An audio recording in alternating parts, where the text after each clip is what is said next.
Welcome back to my channel. বন্ধু তোমরা সবাই কেমন আছো? আশা করি তোমরা সবাই খুব ভালো আছো। আজকে আমার হোম ডেলিভারিতে কী অর্ডার ছিল দেখো।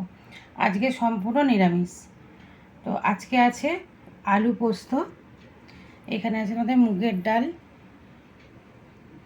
আর একজন বলেছে সে আলু পোস্ত খাবে না, তাকে কাঁচকলা ভাজা আর ওই পোস্তর বড়া করে দিতে বলেছিল। বললো আমি তো আলু খাবো না, যদি কাঁচকলা থাকে বললো হ্যাঁ হবে।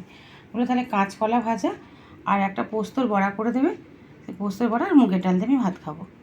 হ্যাঁ ঠিক আছে, উনি তার জন্য এই যে কাঁচকলা ভাজা আর এই যে পোস্তর বড়া। আর এখানে ভাতটা ঠান্ডা করতে নিয়েছি, আজকেও খুব বেশি নয়, 4 জনের অর্ডার। ভাতটাকে আমি ঠান্ডা করতে দিয়েছি, প্লাস্টিকে দিলে তো ভাতটাই গরমে নষ্ট হয়ে যাবে। ওই ভাতটাকে ঠান্ডা করে তারপরে আমি ভাতটা প্লাস্টিকে ভরবো। আজকে আমার রেসিপিতে এটাই একদম নর্মাল একদম খাবার ছিল, অন্য কিছুই ছিল না। পোস্ত ছিল, মুগের ডাল ছিল, কাঁচকলা ভাজা আর পোস্তর বড়া ছিল।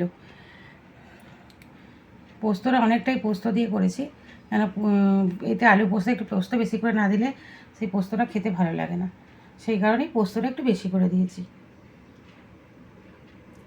আর এখন বেশি অর্ডার হচ্ছে না, এখন খুব অল্প অল্পই অর্ডারটা হচ্ছে, 4 জন 6 জন।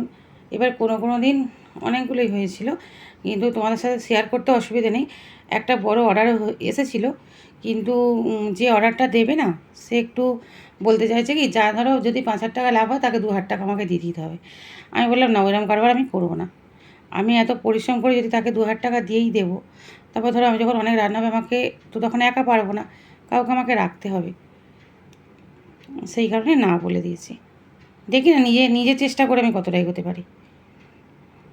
টাটা বন্ধুরা, ভালো থেকো সবাই।